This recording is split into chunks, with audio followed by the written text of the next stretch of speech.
Welcome everybody. We are back on Neutrality Selamat Studies. datang semuanya. Today I'm joined Kita by kembali di Larry Neutrality C. Studies, Johnson, dan hari ini saya kembali ditemani CIA oleh Larry C. Johnson, mantan analis CIA dan anggota kelompok Veteran Intelligence Professionals for Sanity. Welcome back. Larry, selamat datang kembali. Terima kasih, Max. Senang bisa bersama kamu lagi, bro. Baru-baru ini saya sempat dihapus dari YouTube selama 16 jam, dan itu merupakan pengalaman yang cukup dramatis bagi saya. Meskipun saya tahu hal itu bisa terjadi kapan saja, rasanya benar-benar mengganggu ketika itu benar-benar terjadi. Lalu saluran saya dikembalikan lagi. Dalam proses itu, saya baru sadar bahwa saya melewatkan fakta bahwa saluranmu sendiri telah dihapus oleh YouTube sekitar 1,5 tahun yang lalu, dan tidak dikembalikan lagi. Saya minta maaf. Hal itu tidak muncul di radar saya, juga karena kamu masih muncul di YouTube melalui banyak saluran lain. Tapi, resistance kecil apa yang intab radio 15 bulan lalu. But can you tell me a little bit what happened to you like 18 months ago? Yeah, I just, one day, just like you wake up. Ya, aku cuma tahu kan, suatu hari, sama seperti kamu bangun, mau masuk ke kanal, dan boom, hilang. Lalu aku sadar, mereka menuduhku melakukan ujaran kebencian. Aku berpikir, apa yang aku katakan? Video mana yang dianggap menyinggung? Oh, mereka tidak akan memberitahumu itu. Jadi benar-benar tidak ada proses yang adil. Tapi aku beruntung, aku berhasil menghubungi Jeffrey Wernick, pemilik BitChute. Dan Jeffrey sangat berkomitmen pada prinsip tanpa sensor. Dia sesuai dengan skor bentuk pornografi. Anti the Tates do for race strike force before. Imam honesty king to Anja. He won't allow anything that deals with children on his channel. But politically, if... Tapi secara politis, kamu tahu, kalau kamu ingin berargumen bahwa Holocaust tidak nyata, dia akan membiarkannya, meskipun dia seorang Yahudi. Dia akan membiarkan hal-hal yang menyinggung dirinya. Tapi dia benar-benar telah membuat beberapa kemajuan. Jadi kamu tahu, aku tidak punya jalan keluar. Aku cukup terkejut mendengar bahwa kamu setidaknya mendapat jawaban dari mereka, dan mereka akhirnya mempertimbangkan kembali. Tapi dalam kasusku, tidak. Itu adalah pukulan mematikan. Aku mengusui tarnah video, med streng to blue spat wing corner. Video that I unfortunately had not backed up. Yeah, that's the other thing that is so absolutely Ya, hurtful. itu If hal dan yang this benar-benar option menyakitkan. or if this possibility Jika is opsi not on the ini radar, atau kemungkinan then, ini tidak ada dalam pertimbangan, a lot of people maka put kamu in tahu banyak videos orang up mengunggah and video. since Dan it's karena itu always selalu there, ada, keyakinannya adalah bahwa itu akan selalu ada. but Tapi ternyata it tidak. isn't. So, Benar-benar. Ketika ini terjadi, apakah kamu sempat setidaknya mengklik tombol banding kecil itu? Oh yeah, I did. Oh ya, aku semelikannya, kali-sali, dan mereka akan kembali, dan pada desenchip seketha, urut sendiri. Go pound sand. But Uh, yeah, the problem is they have absolute control. Masalahnya adalah mereka memiliki kendali mutlak, kendali total atas saluran itu. Saya terus mengatakan bahwa saluran-saluran itu tidak lebih dari sekadar kotak centang di sebuah spreadsheet besar di markas Google, dan mereka bisa menghapus kotak centang itu kapanpun mereka mau. Tapi mereka punya kebijakan yang berbeda. Kebijakan yang saya dituduh melanggar adalah spam dan praktik menipu. Kebijakan yang kamu dituduh melanggar adalah ujaran kebencian. Tentu saja, mereka berperilaku with akin to the phone, dan hazem it's strength, it's stabber score. Not at all. And it's one thing if say, hey, you've this one particular. Kau tahu lain halnya kalau kau bilang, hey, video tertentu ini dianggap penuh kebencian. Lalu kau memberiku kesempatan.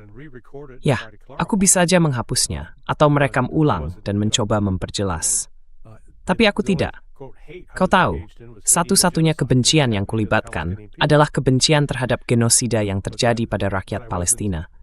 Tapi aku tidak menanggapinya dengan membuat pernyataan anti-Yahudi. Aku selalu menegaskan bahwa aku berbicara menentang Zionisme, karena Zionisme bukanlah Yudaisme. Ada orang Yahudi yang menerima konsep Zionisme, sama seperti ada orang Kristen yang menerima konsep Zionisme. Tapi sekali lagi, tidak ada jalan keluar, tidak ada banding, tidak ada apa-apa. Again, there was no recourse, no appeal, nothing. Do you think that you were the victim? Apakah Anda pikir Anda menjadi korban dari rezim sensor sebelumnya di AS? Izinkan saya menjelaskannya sedikit. Ini semua masih spekulasi, karena kita sebenarnya tidak memiliki wawasan tentang proses-proses tersebut. Namun yang telah kita lihat di bawah pemerintahan Biden Dan yang kita lihat di bawah rezim COVID yang muncul adalah bahwa kini terbukti ada pengaruh langsung dari pemerintah di ranah media sosial. Bukan? Beruntung, Twitter Files mengungkapkan hal itu. Dan ini squam Elon Musk and dinaping detective with Lupuk. And thank you Elon Musk for actually making that available, and thank you Matt Taibbi and so on for actually working through. Dan terima kasih Matt Taibbi dan yang lainnya karena benar-benar menelusuri dokumen-dokumen itu. Jadi, mereka membuat sebuah sistem di mana Gedung Putih pada dasarnya akan mengirim email dan menandai konten. Lalu Twitter akan bertindak secara selektif, baik menekan atau menghapusnya. Di YouTube, kita melihat beberapa kanal dihapus selama era Biden, dan kanalmu tampaknya salah satunya.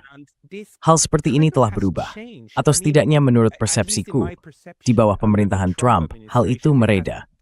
Apa pengamatanmu tentang hal ini selama 5 atau 6 tahun terakhir yang naik turun ini?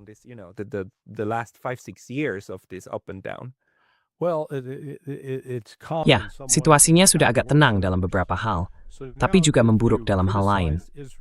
Sekarang, jika kamu mengkritik Israel, jika kamu mengkritik cara perang terhadap rakyat Palestina dijalankan, itu bisa dianggap sebagai tuduhan bahwa kamu melakukan ujaran antisemit. Dan yang benar-benar gila adalah orang-orang seperti Max Blumenthal dituduh antisemit, padahal dia seorang Yahudi. Begitu juga dengan Aaron Mate, yang juga Yahudi. Jeffrey Sachs pun sama. Dan ayahnya Gabor Mate. Ada banyak orang Yahudi anti-Zionis yang terkenal di YouTube, termasuk John Mearsheimer. Ya, jadi dalam hal itu menurut saya tetap sama buruknya. Itu masih bisa digunakan. Faktanya, kemarin kami mengetahui bahwa Scott Ritter diblokir dari bank, Citizens Bank mengambil uangnya. Masalahnya dia seharusnya mendapatkannya kembali dalam 2 minggu. Tapi tiba-tiba mereka bisa saja berkata, "Oke, kami tidak lagi mengizinkan Anda bertransaksi dengan kami." Dan lagi, tidak ada upaya hukum yang bisa dilakukan. Mereka memutus hubungan dengan Anda. Dan ternyata, it is the tyrannic parades and prangna. Medis. Ya. Apa yang tahu sisi tentang itu? Apa aja pun distinct for? Ketika dia menelusurinya, dia sebenarnya menelepon kantor pengawasan aset asing, OFAC, dan mereka mengatakan bahwa keputusan itu telah dibuat di tingkat yang lebih tinggi dalam pemerintahan federal. Jadi sekali lagi, mereka menargetkannya. Dan kamu tahu, mereka bisa melakukan hal yang sama padaku. Mereka memang mencoba melakukannya padamu. Maksudku, menuduhmu melakukan spam dan praktik menipu itu konyol. Kamu punya salah satu acara paling anti-spam di internet.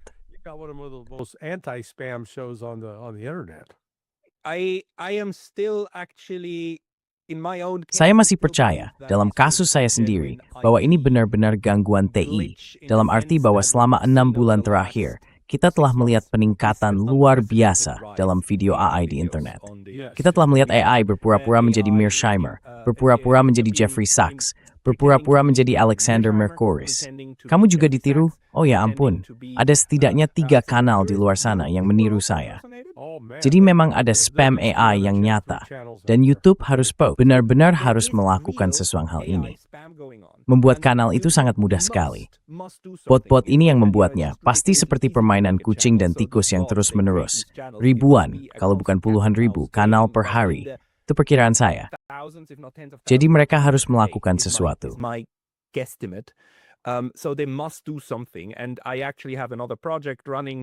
Dan sebenarnya, saya punya proyek lain yang sedang berjalan, di mana saya tahu bahwa setahun yang lalu sangat mudah membuat saluran atas nama siapapun. Maksud saya bekerja pada proyek di mana kami mengelola saluran untuk orang lain, dan tidak ada masalah. Tapi sekarang, setiap kali kami mencoba membuat saluran baru, saluran itu langsung dihapus dengan pesan yang persis sama. Jadi saya pikir kasus saya mungkin salah satu contoh filter spam YouTube yang sedang kacau saat ini, yang tentu saja sangat buruk bagi mereka.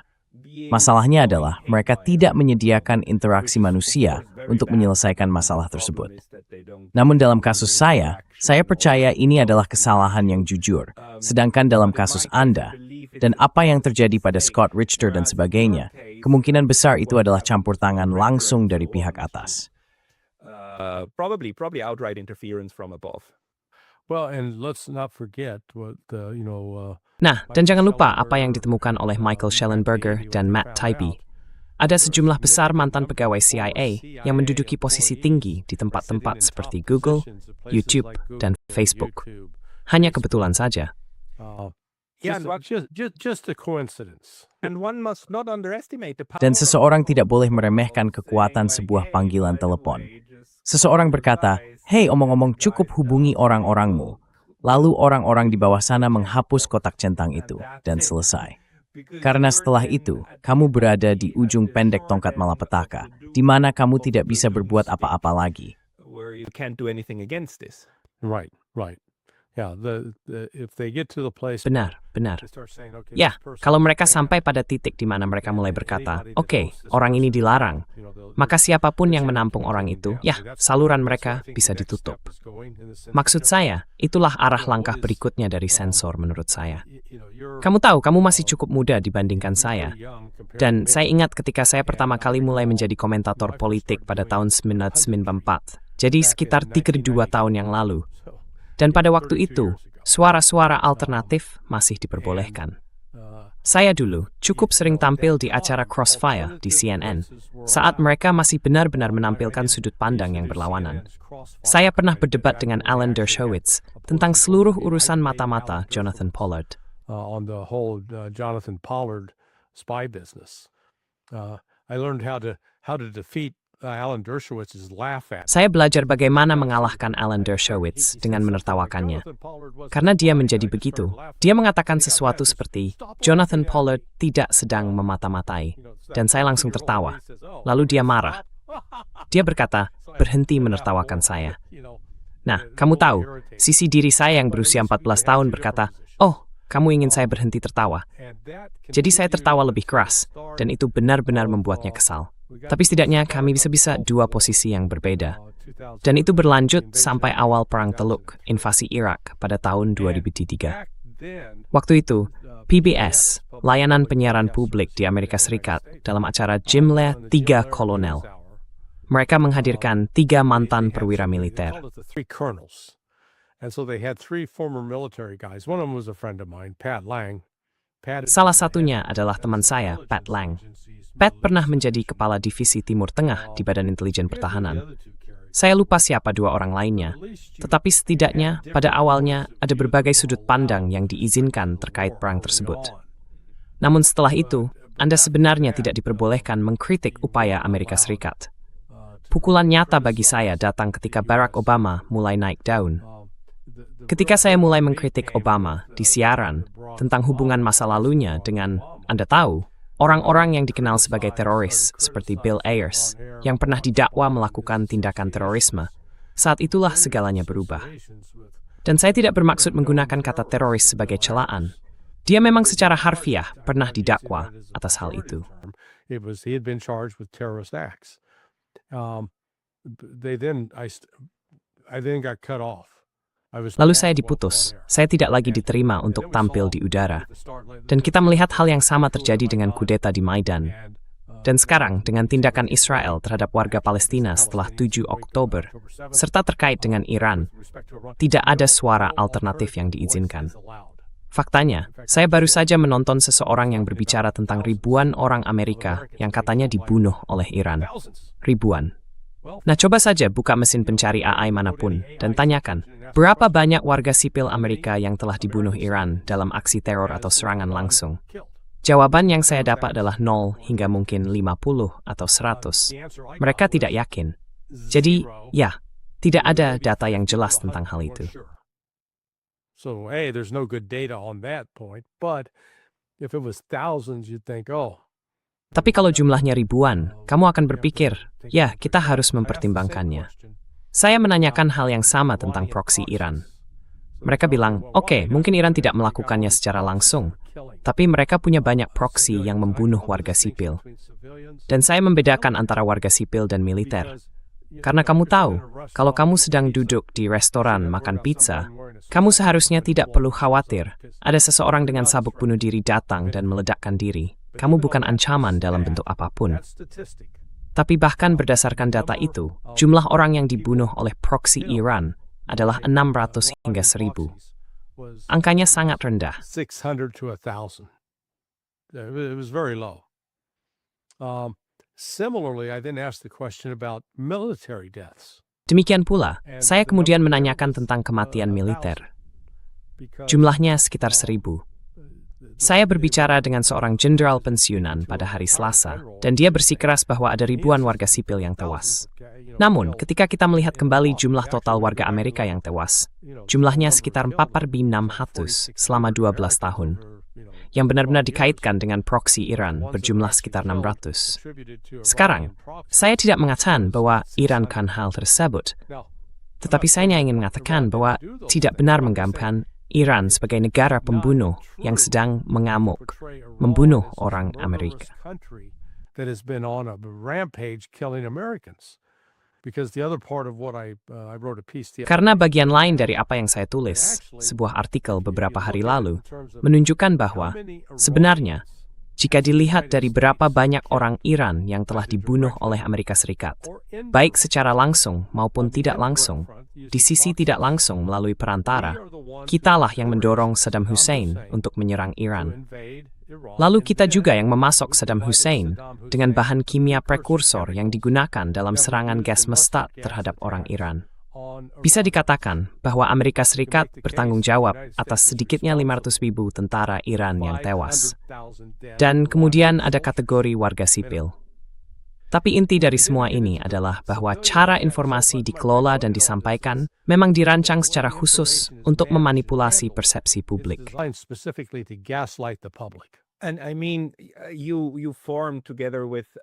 Dan maksud saya, Anda membentuk bersama Ray McGovern, kelompok profesional intelijen veteran ini. Senat benar sebagai cara untuk berbagi informasi yang sangat penting ini. Bukan berarti pihak lain tidak melakukan hal-hal buruk, tetapi jumlah hal buruk yang terjadi dari dalam negeri yang kemudian berujung pada pembunuhan, cacat, dan kehancuran jutaan nyawa di luar negeri sungguh luar biasa. Dan ini bukan teori konspirasi untuk mengatakan bahwa inilah yang ditunjukkan oleh data. Dan sebenarnya ini juga yang dikatakan oleh para politisi. Maksud saya, Madeleine Albright pernah ditanya tentang masa jabatannya dan apa yang mereka lakukan terhadap Irak saat itu. Dan dia berkata, ya, sepadan bukan? Tentang bayi-bayi di Irak sekitar 1 juta yang terbunuh. Ya, sepadan. Dan gagasan ini kami banyak mengkritiknya. Ideologi neokonservatif yang berpikir, oh, kalau puluhan ribu orang harus mati. Ya, beganya. Kami mengkritik itu. Dan jika hal itu menjadi mustahil dan ditawarkan, maka, ya, kita up here kekaisaran maha kuasa totalitarianisme sebenarnya.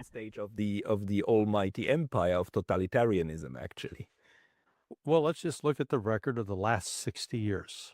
Baiklah, mari kita lihat catatan selama 60 tahun terakhir dan hitung berapa banyak orang dari negara lain yang telah dibunuh oleh Rusia, berapa banyak yang telah dibunuh oleh Tiongkok, dan berapa banyak yang telah dibunuh oleh kita, Amerika Serikat.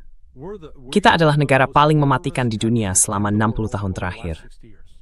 Kita telah bertanggung jawab atas kematian lebih banyak orang sejak akhir Perang Dunia II dibandingkan negara manapun.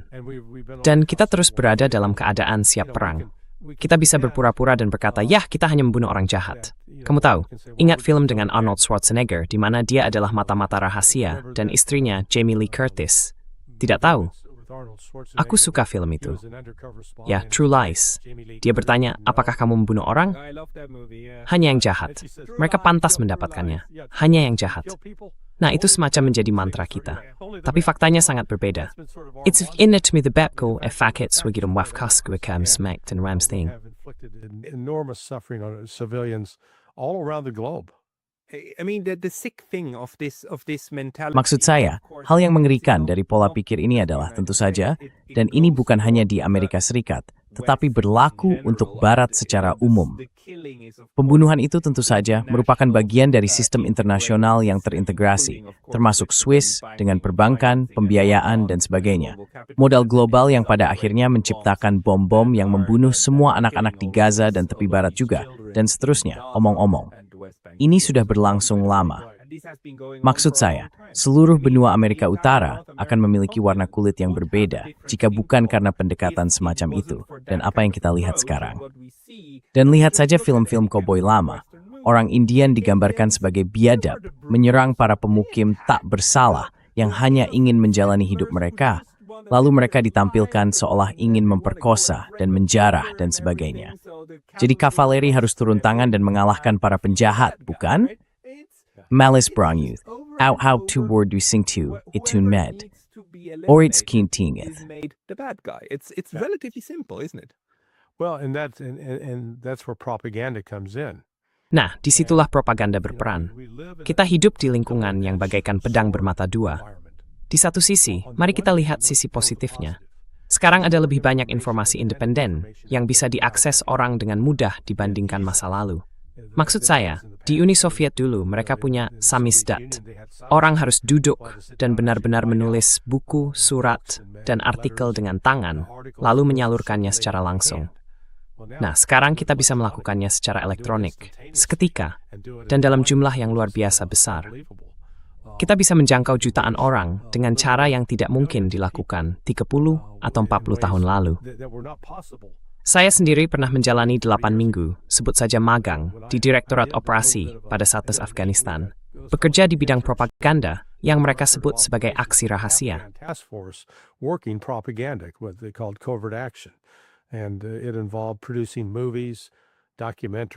Dan itu melibatkan pembuatan film dan dokumenter yang menampilkan sudut pandang tertentu, serta menanamkan artikel di majalah berita dan surat kabar. Dan tahu tidak, yang paling lucu bagi saya adalah seorang pria Prancis bernama Jean-Jacques Servan Schreiber. Dia benar-benar membenci CIA. Dia yakin CIA berada di balik segala macam hal jahat, yang memang benar. Tapi kami menanamkan artikel di majalahnya, dan dia tidak mengetahuinya. Jadi, saya pernah melihat hal seperti itu, dan saya hanya bisa membayangkan apa yang dilakukan sekarang dengan bot dan semua akun media sosial ini. Kita baru saja melihat contohnya dengan upaya memicu revolusi di Iran menggunakan ribuan server Starlink berkat Elon Musk.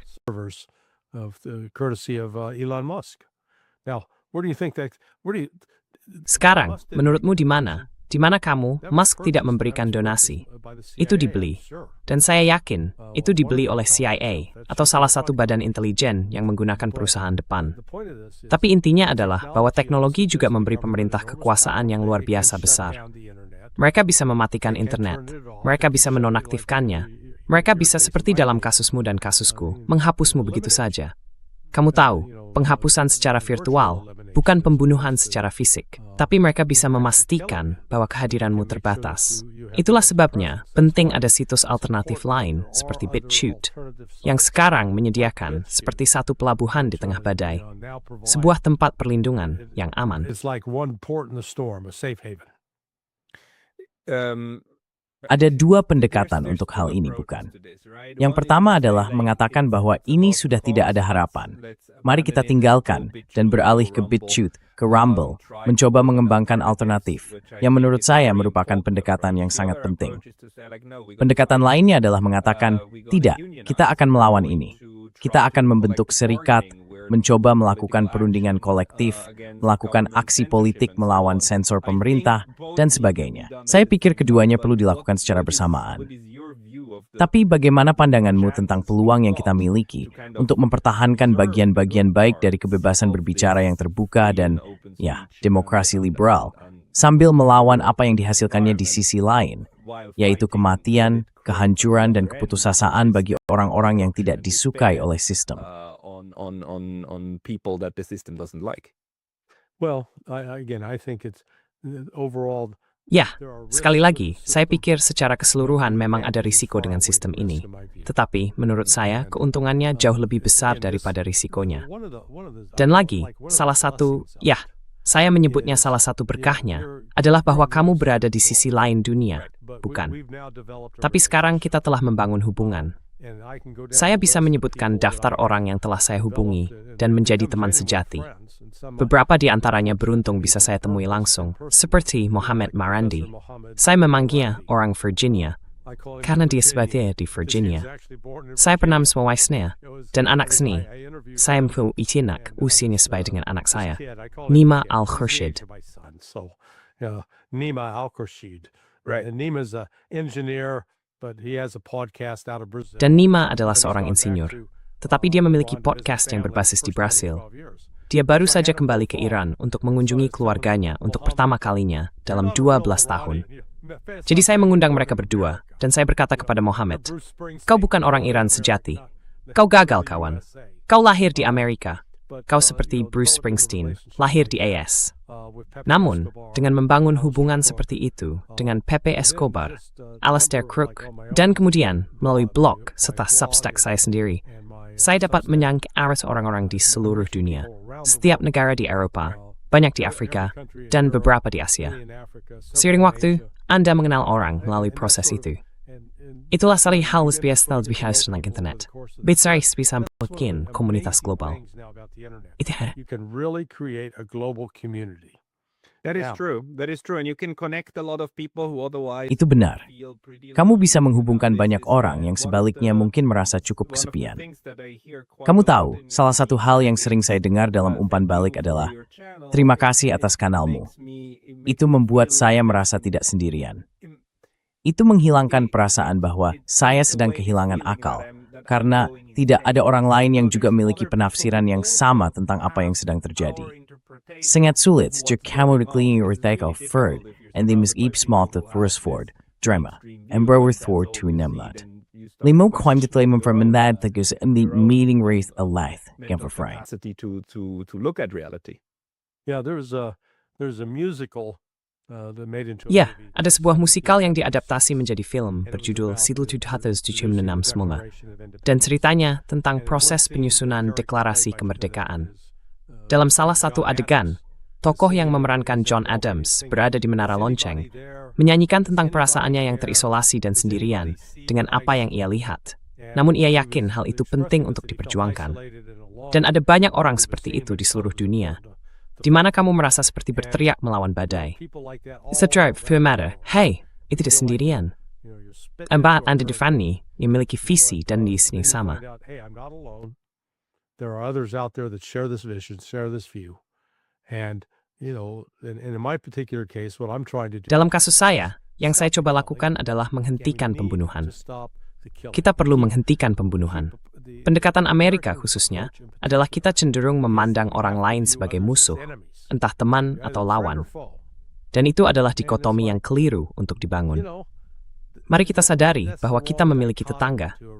Hanya karena saya bisa bergaul dengan tetangga saya, bukan berarti saya harus mengundang mereka ke semua acara keluarga saya. It's tidak berlaku si callous memories hype. It's story si tegak free kasapan mufrank. Hirahat dia si rushal rumah dengan senjata hunus. Siap menembak mereka. I walk out of my house, I have to have my gun drawn, prepared to shoot them. Yeah. And that's... Dan itu, kamu tahu, saat ini Amerika Serikat seperti kalau kamu pernah berada di dekat anak kecil berusia 3 atau 4 tahun dan memberinya palu plastik, semuanya terlihat seperti paku pada saat itu. Kamu harus memukul sesuatu, semuanya kena palu.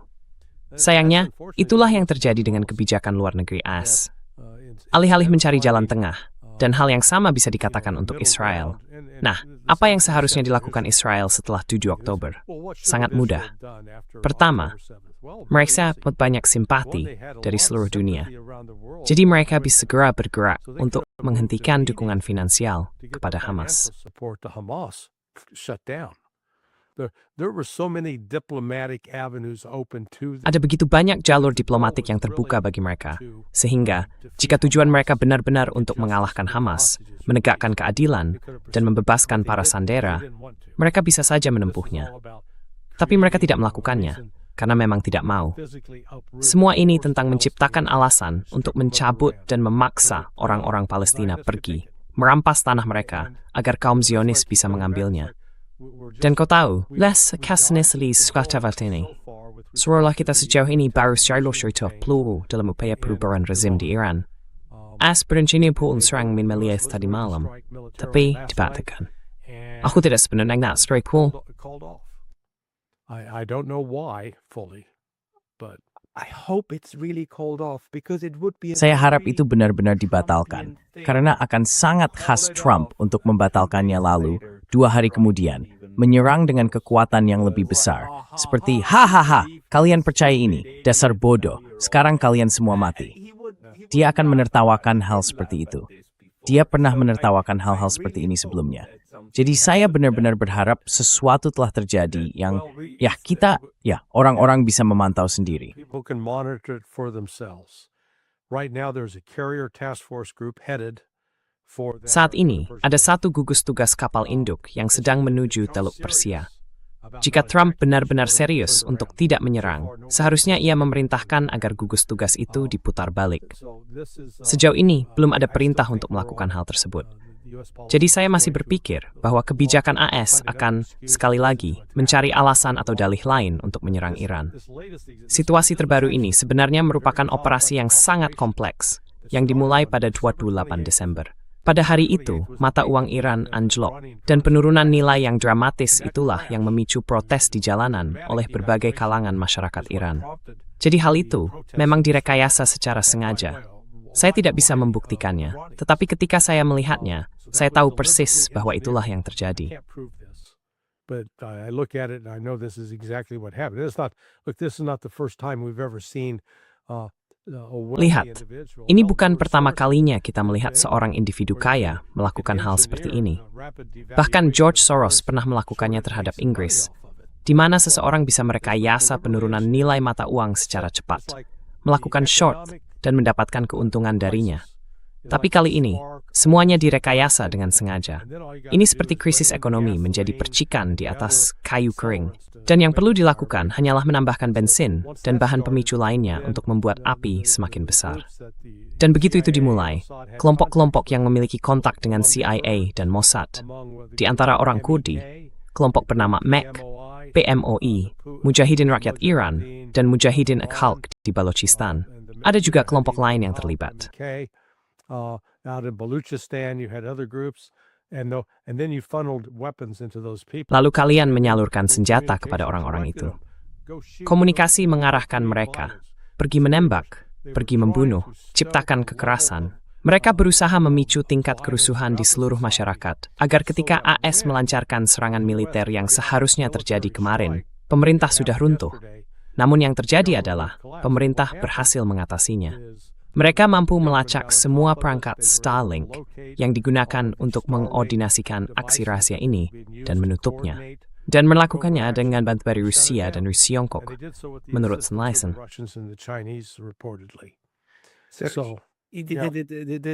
Jadi, perang kotor ini yang dilakukan di balik layar dan berusaha menyusup ke dalam masyarakat, kamu tahu, semua hal yang sangat sensitif bagi Amerika Serikat. Dan yang mereka tuduhkan kepada orang lain telah dilakukan terhadap mereka, itulah yang sebenarnya dilakukan oleh CIA. Tentu saja, itu sudah menjadi sumber utama mereka sejak lama, bahkan sebelum menjadi OSS. Masalahnya, ini sangat canggih. Dan sekarang kita tahu, halbei stores that when map that duri theg again need to obtain to break that time. Sterling. Activities are accessible in one way or another. So, Ukrainian. Jadi, seorang profesor asal Ukraina di Kanada, Ivan Kachanovsky, menulis sebuah buku yang menurut saya hampir menjadi karya definitif tentang pembunuhan di Maidan. Buku itu menunjukkan, melalui kesaksian dan bukti lainnya, bahwa tembakan berasal dari pihak para pengunjuk rasa. Ini adalah tindakan yang disengaja, pembunuhan di kedua belah pihak, untuk menciptakan kekacauan sosial yang memungkinkan terjadinya pergantian rezim seperti yang terjadi. Dan kita memiliki catatan tentang hal itu. Kita tahu ada orang seperti Jeffrey Sachs yang kebetulan berada di sana dan sebagainya. Jadi ini sama sekali bukan hal baru. Ini adalah metode pergantian rezim yang sudah terbukti dan terdokumentasi dengan baik yang digunakan untuk pada akhirnya mengendalikan dan mendominasi negara lain. And ultimately control and dominate other countries. Yeah, no, absolutely. And, Ya, tidak. Tentu saja. Dan kamu tahu, saya merasa sangat lucu bahwa Amerika Serikat begitu panik atas dugaan campur tangan Rusia dalam pemilu 2015. Padahal kita telah menggulingkan pemerintahan demi pemerintahan sejak tahun 1947, sejak berdirinya CIA, dan mengganti para pemimpin politik secara paksa atau melalui subversi. Kamu tahu, itu sudah menjadi makanan sehari-hari bagi CIA. Jadi ketika hal itu dilakukan kepada kita, tiba-tiba kita, ini keterlaluan. Ya, mungkin saja. Kamu tahu saya Rusia atau Tiongkok melakukan hal semacam itu sebanyak yang dilakukan oleh Amerika Serikat. who are out working as much as the United States has, not even close, on changing regimes and Tidak ada bandingannya forcibly removing ketika leaders. berbicara tentang perubahan rezim dan penggulingan pemimpin secara paksa. You know, hell, Maksud saya, lihat saja apa yang baru saja dilakukan AS di Venezuela. Kita bahkan akan pergi ke sana dan menculik. Saya tadi mendengarkan Judge Napolitano memandu debat antara komedian Dave Smith yang seorang libertarian dan Dinesh D'Souza. Dan D'Souza berargumen bahwa tindakan Amerika Serikat masuk ke negara berdaulat seperti Venezuela dan menculik presidennya bukanlah tindakan perang. Dan seluruh alasannya adalah karena Venezuela kecil dan tidak bisa melawan. Itu namanya hukum rimba. Ini benar-benar keterlaluan. It's outrageous. I mean, if he says it's not illegal. Maksud saya, jika dia mengatakan bahwa itu tidak melanggar hukum internasional, maka dia tidak tahu apa itu hukum internasional. Hal yang lucu, dan saya hanya ingin menekankan hal ini di sini, adalah bahwa beberapa orang berkata, "Oh, ini adalah akhir dari hukum internasional." Tidak, bukan begitu. Hukum internasional dibentuk, dirumuskan, dan diubah oleh tindakan negara-negara, tetapi juga oleh reaksi negara-negara lain terhadap tindakan tersebut. Contoh terbaiknya, meskipun Israel selama 60 tahun terakhir mampu mengabaikan setiap resolusi PBB yang ditujukan kepadanya, resolusi baru terus bermunculan yang tetap menegakkan bagian hukum itu. Dan Israel menjadi marah karena menyadari bahwa ia tidak dapat mengubah opini mayoritas, karena opini mayoritas bergantung pada mayoritas itu sendiri. Amerika Serikat dalam hal ini bukanlah mayoritas. Ia bisa melanggar hukum, bisa melakukan hal-hal tersebut, seorang dapat membahas tattered norm the gabafer. How audibel peninding debt, apa musim ini debt vital grain. Tetapi norm menora, harus terus berlanjut standing. Yes, it's free.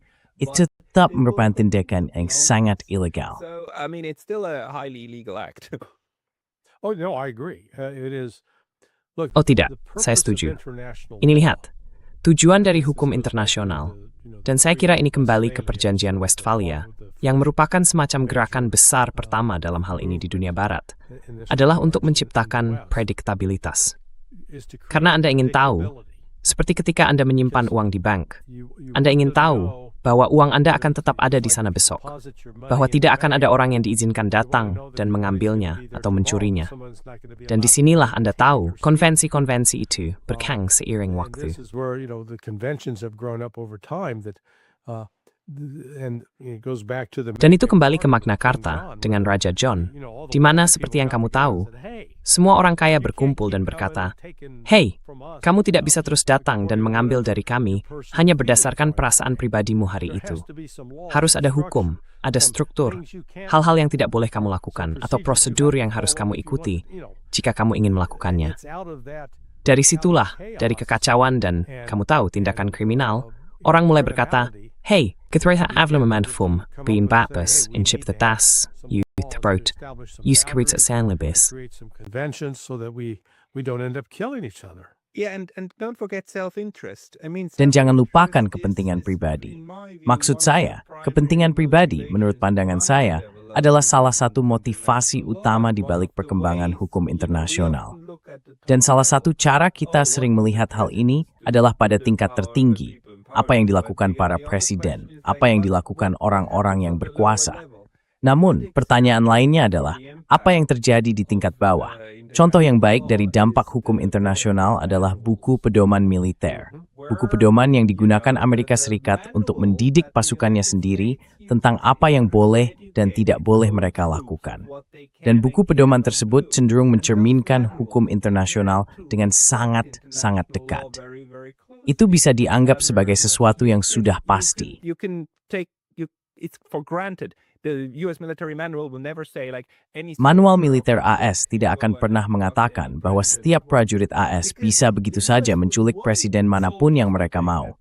Karena AS tentu tidak ingin para prajurit membuat keputusan semacam itu, bukan? Betul. Para prajurit dan kelompok secara keseluruhan harus mengikuti aturan tertentu. Dan para pemimpin tentu saja menempatkan diri mereka di luar aturan itu dan memiliki izin khusus. Namun tetap saja, secara keseluruhan, ada kesepakatan yang sangat luas mengenai aturan-aturan yang telah berkembang selama waktu yang lama. Itulah sebabnya kita begitu terkejut ketika aturan-aturan itu benar-benar dilanggar. Saya masih akan mengatakan bahwa apa yang kita lihat saat ini lebih merupakan kekecewaan kita terhadap pelanggaran aturan-aturan tersebut daripada semacam, baiklah, lanjutkan saja, semuanya baik-baik saja. Then the okay, go ahead, everything's fine. Yeah, well, this is where I think Ya, begini, inilah yang saya pikirkan tentang peristiwa 2 minggu terakhir. Jadi dari 28 Desember sampai katakanlah sekarang tanggal 15, jadi sampai 12 Januari, sekitar 15 hari, sedikit lebih dari 2 minggu, telah secara mendasar mengubah cara Rusia dan Tiongkok memandang Amerika Serikat. Ya, mungkin begitu. Karena bukan hanya bahwa AS bertindak di luar hukum internasional di berbagai bidang, tetapi juga karena Trump, bukan hanya Donald Trump, tapi juga para penasihat utamanya, dengan berani mengatakan, hey, hukum internasional tidak berarti apa-apa. Siapa yang paling kuat? Dia yang berkuasa. Kami yang paling kuat. Kami akan melakukan apapun yang kami mau. Jadi ketika ada seseorang yang membuat pernyataan seperti itu, kamu harus berkata, baiklah, sekarang kita tahu dengan siapa kita berhadapan. Jangan membuat kesalahan dengan berpikir, oh, mereka tidak sungguh-sungguh. Mereka benar-benar sungguh-sungguh. Dan nanti sudut pandang itu, itu sebisa mempercayai. Bah mereka kawal perjanjian tertulis, serta bisa menepatinya. even if they make a written agreement, you can't trust they're going to abide by the written agreement. No, I mean, this point is Tidak. Maksud saya, pada titik ini sudah cukup jelas. Saya rasa bagi Rusia dan Tiongkok, terutama jika kita melihat usia para pemimpin lembaga-lembaga tersebut. Dengan Rusia, kita harus menekankan bahwa mereka benar-benar ingin mempercayai Amerika Serikat. Pada tahun 1990-an, bahkan awal 2000-an, mereka ingin percaya bahwa kata-kata dan perjanjian bisa dipercaya. Sekarang, sudah jelas. Karena orang-orang bahkan mengatakan kepada kita bahwa itu adalah kebohongan, bahwa hal itu tidak pernah dimaksudkan demikian. Jadi sayangnya, hal ini tentu saja mengubah apa yang bisa dilakukan dengan perjanjian. Namun di sisi lain, hal ini membawa sedikit realitas tentang bagaimana Anda harus menata hubungan tersebut, bukan? The relationship, right? Right. Well, there's also this gets back to the Benar. narrative the public is fed. Nah, ini juga kembali ke narasi yang disajikan kepada publik untuk membenarkan pelanggaran hukum. Very explicit. Konstitusi AS sangat jelas menyatakan bahwa presiden tidak bisa begitu saja memulai perang, memulai pembunuhan, melakukan operasi militer dengan negara lain, hanya karena ia ingin melakukannya. Dan pada dasarnya, hal itu sudah terjadi sejak kita mulai mengirim pasukan ke Vietnam.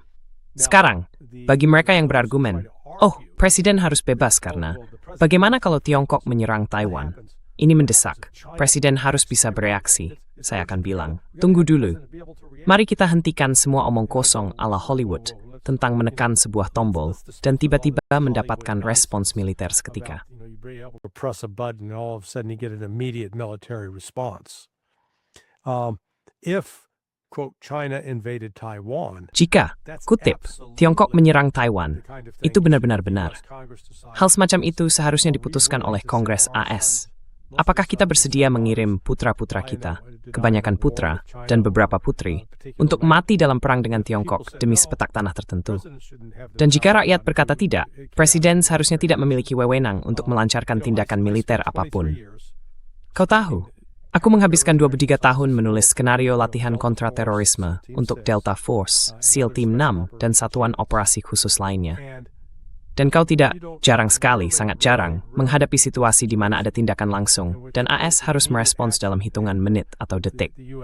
Tidak, bukan begitu cara kerjanya. Minutes or seconds. No, that's not how it works. You know, it even takes even like Kau tahu, we had the itu pun butuh waktu. Somali pirates Seperti ketika kita menghadapi perompak Somalia yang menangkap Maersk Alabama dan menyandera Kapten Phillips. Tetap saja, butuh 2 atau 3 hari untuk mengirim pasukan Navy SEAL ke sana. Jadi jangan bilang padaku bahwa kamu tidak punya waktu untuk mengambil keputusan. Dan disinilah, setelah peristiwa Smendi Seleth, mereka mencoba menghindari masalah, harus meminta persetujuan Kongres dengan membuat sebuah dokumen bernama AUMF, Authorization for the Use of Military Force, otorisasi penggunaan kekuatan militer. Dokumen itu mencoba menjabarkan keadaan di mana presiden bisa bertindak, dan itu setidaknya merupakan langkah ke arah yang benar. Tetapi, sejauh yang saya tahu, Kongres tidak pernah menyetujuinya. Congress never approved it to my knowledge. but it should have been congressionally approved that would say, okay. Tapi seharusnya hal itu mendapat persetujuan dari Kongres. Maksudnya, jika Anda dihadapkan pada insiden teroris yang membutuhkan tindakan cepat, Anda bisa menggunakan jenis kekuatan militer seperti ini. Namun yang terjadi adalah cara media digunakan, yaitu untuk menanamkan dalam benak masyarakat Amerika pada umumnya bahwa tindakan segera itu pantas dilakukan. Kita sudah melihat hal ini. Saya tidak tahu apakah Anda mengenal acara televisi yang dibintangi oleh aktor Kiefer Sutherland. Dia adalah putra dari Donald Sutherland. Tetapi hampir di setiap episodenya, selalu ada situasi bom waktu dan seseorang harus disiksa untuk mendapatkan informasi. Semacam gagasan bahwa tujuan membenarkan cara. Itulah pesan yang disebarkan keluar sana. That's the message that gets printed out there. And I even heard Justice Scalia. Dan aku bahkan pernah mendengar Hakim Scalia berkata, ini terjadi, ya ampun, sekitar tahun 2004 atau 2005. Dulu aku berteman dengan seorang penulis bernama Vince Flynn. Vince telah menulis sejumlah buku, dan di dalamnya selalu ada skenario bom waktu yang berdetak itu. Dan di situ Hakim Scalia membenarkan penyiksaan karena itu yang ditulis Vince Flynn, dan yang ia lihat di Duampa. Dan rasanya seperti sungguh. Kamu sampai sebegitu terpengaruh oleh narasi media seperti itu. Jadi, kamu tahu, ada kekuatan besar. Kamu memegang kekuatan besar di tanganmu, dengan kemampuan untuk menyiarkan apa yang melakukan. Tapi kamu tidak di luar sana, bermain-main, mencoba memanipulasi opini publik. Kamu berusaha mengubahnya.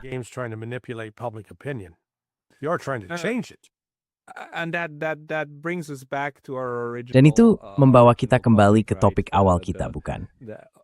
Kemampuan yang kita miliki sekarang melalui internet dan juga dengan cara memutar, sebagian besar, tidak sepenuhnya tapi sebagian besar, melewati para perantara, melewati editor surat kabar dan sebagainya hal-hal tertentu. Dan dengan menggunakan platform, dan mungkin inilah, kamu tahu, salah satu nilai terbesar dari YouTube bukan hanya kemampuan untuk mengunggah video, tapi kesediaan breaks and distribusinya sedikit, bukan?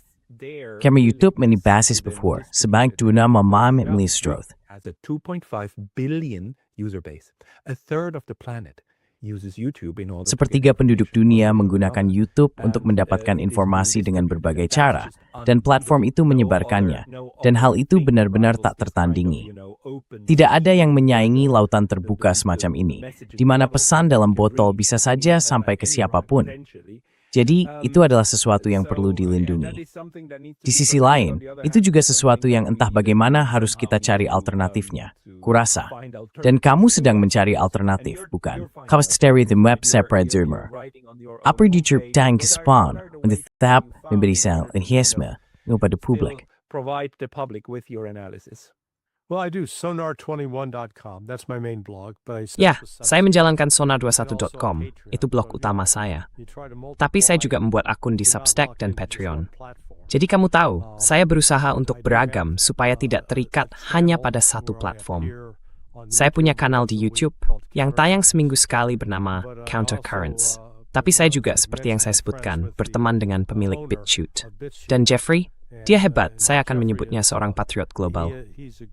Dia benar-benar membela prinsip kebebasan berbicara di seluruh dunia, bukan hanya di satu tempat. Dan sangat tulus tentang hal itu. Dia huagimitan sebab PE, itu mengat sekolah yang diafhan untuk masa depan. When I run into people like him, it gives me hope for the future. Because Karena saya dengar, jenis pekerjaan yang bisa saya lakukan sekarang di internet, yang tidak diklasifikasikan, jauh melampaui apapun yang bisa saya lakukan ketika saya masih di CIA. Serius? Oh ya, maksud saya, ada kesan bahwa CIA punya semua basis data hebat itu. Faktanya, kalau kamu ingat, selama masa kepresidenan George W. Bush, ketika terjadi bencana di New Orleans akibat badai, Direktur FEMA saat itu adalah seseorang bernama Brown, kalau tidak salah. Dan mereka mulai memagus Brownie. Jadi ini sekitar 2010. Dan saya sedang menulis NAS untuk salah satu latihan kontra terorisme itu. Lalu saya masuk ke apa yang mereka sebut SCP-ERNet. We went on, I logged on to what they call the SIPRNet. It's a secret.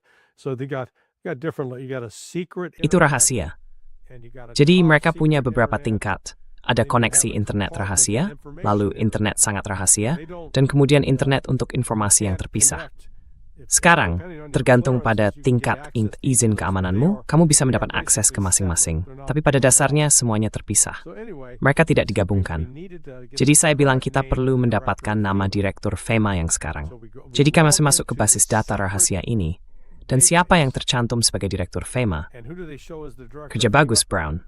Dia sudah pergi selama tahun, tapi di sana dia masih tercatat di basis data. Jadi kamu pikir sungguh, begitu kan? Really? No, you're absolutely right. Ya, tidak. Kamu benar sekali. Maksudku, kamu tahu, ini agak berbeda. Tapi dalam konteks yang mirip, ada beberapa layanan di internet sekarang yang mencoba menjual sesuatu yang mereka sebut seperti kelas master atau semacamnya. Kamu tahu tempat kamu bisa belajar dari para ahli dan sebagainya. Tapi kemudian ketika kamu melihatnya, kamu sadar bahwa semua itu bisa kamu dapatkan. Bukan dengan membayar $1,200 per tahun, tapi gratis di YouTube. Grand per $100 recharge training.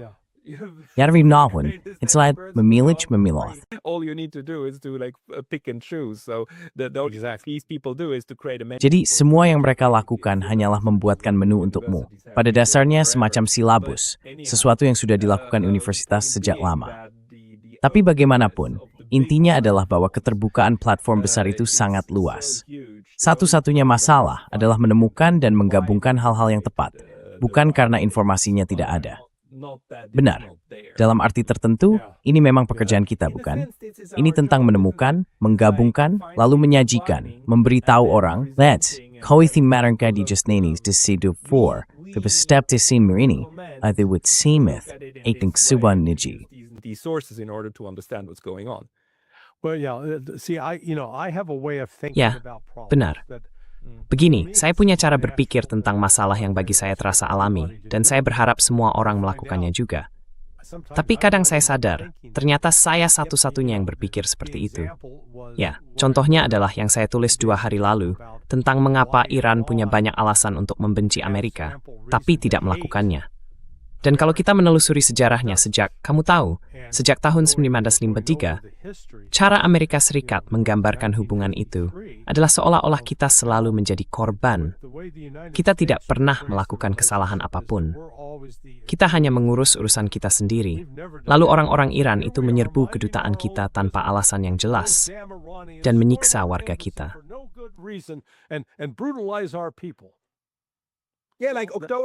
Ya, seperti tanggal 7 Oktober kan? Tiba-tiba saja, semuanya hidup berdampingan, damai dan harmonis, lalu kejahatan murni menyerang. Rasanya seperti kami punya beberapa potongan informasi yang mungkin penting di sini. Important here. Yeah, so that's where I always turn it around and say, let's try to go to the data. Ya, jadi disitulah saya biasanya membalikkan keadaan dan berkata, mari kita coba lihat datanya. Faktanya, sejak awal, ketika konflik dengan Venezuela mulai memuncak, saya pernah mengatakan secara keliru, saya salah. Saya bilang, mungkinkah pemerintahan Trump melakukan ini karena mereka akan menyerang Iran dan ingin memiliki sumber minyak alternatif. Tapi saya belum benar-benar meneliti seberapa banyak minyak yang sebenarnya bisa dikeluarkan dan diolah oleh Venezuela. Dan ketika saya mulai menelusurinya, saya menyadari bahwa ini sama sekali bukan tentang minyak. Maksud saya, Venezuela dalam hal produksi global, hanya menyumbang sekitar 6/10% dari total minyak yang diproduksi. Dan minyak yang mereka hasilkan, itu bukan seperti jus apel, itu seperti selai kacang. It's not like apple juice, it's like peanut butter. So, trying to suck the peanut butter out of the ground. Jadi, mencoba menyedot selai kacang dari dalam tanah, lalu membersihkannya agar bisa digunakan sebenarnya adalah proses yang mahal. Tapi ketika saya mulai melihat angka-angka sebenarnya tentang minyak, Anda akan menyadari bahwa jika Iran memutuskan untuk menutup Selat Hormuz, itu akan memotong sekitar 45% pasokan minyak dunia. Itu ancaman besar. Maksud saya, hal itu seharusnya membuat semua orang berpikir 2 kali tentang mengapa mereka tidak menginginkan perang dengan Iran. Karena Iran sudah pasti bisa menutup selat itu. Dan jika mereka melakukannya, sebagian besar dunia akan mengalami penurunan ekonomi yang sangat besar. Namun, Rusia akan baik-baik saja, karena harga minyak akan mencapai $190 per barel dan mereka akan kebanjiran uang. And they'll be rolling in cash. China will be very unhappy. Ya, Tiongkok pasti akan sangat tidak senang. Ini salah satu alasan Iran tidak ingin melakukannya. Maksud saya, Iran benar-benar tidak ingin melakukannya. Itu hal terakhir yang ingin mereka lakukan.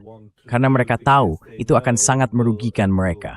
Itu juga akan merugikan teman-teman mereka. Mereka akan kalah. Maksud saya, Jepang punya hubungan yang lumayan dengan Iran. Ya, sebenarnya tidak juga. With Iran, I mean, they don't. Well, that's the thing to look at. If you look at Nah, itulah hal yang perlu diperhatikan. Jika kita melihat produksi Iran dan produksi Rusia, serta apa yang diwakilinya, sebenarnya saya belum melihat angkanya. Jadi sekali lagi, begitulah cara kerja otak saya. Mari kita lihat angkanya.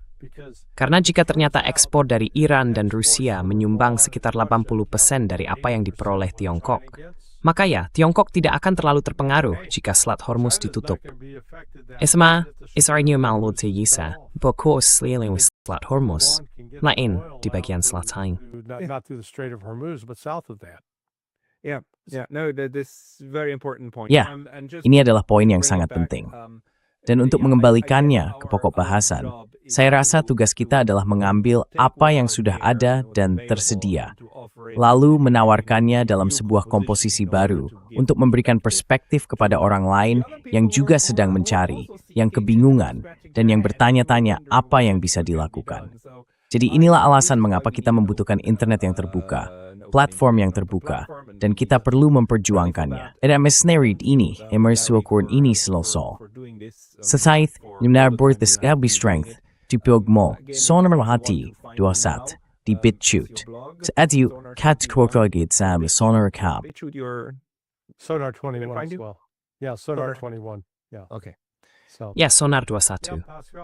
Oke, ya Pascal, selalu menyenangkan berbicara denganmu. Dan aku menghargai apa yang kamu lakukan, karena kamu menjangkau begitu banyak suara dan sudut pandang yang berbeda. Itu penting. Orang-orang, kamu tahu, mereka mendapatkan, aku tidak akan bilang tanpa bias, karena masing-masing dari kita membawa biasnya sendiri. Tapi setidaknya, ini adalah percakapan di mana orang bisa membentuk pendapat mereka sendiri tentang apa yang mereka dengar. make up their own minds about what they heard. I keep using the image. Ya, saya terus menggunakan gambaran tentang gajah, bukan? Tidak ada yang pernah melihat gajah secara keseluruhan. Kamu hanya bisa melihat bagian depan, belakang, samping, bawah, atau atas. Kamu tidak pernah melihat keseluruhannya, bukan? Dan yang ingin saya lakukan adalah memberikan sebanyak mungkin cuplikan untuk mendekati cara yang masuk akal dalam memahami apa yang sedang terjadi. Tentu saja, itu ide yang bagus. Larry Johnson, terima kasih banyak atas waktunya hari ini. Terima kasih temanku. Thank you very much for your time today. Thank you, my friend.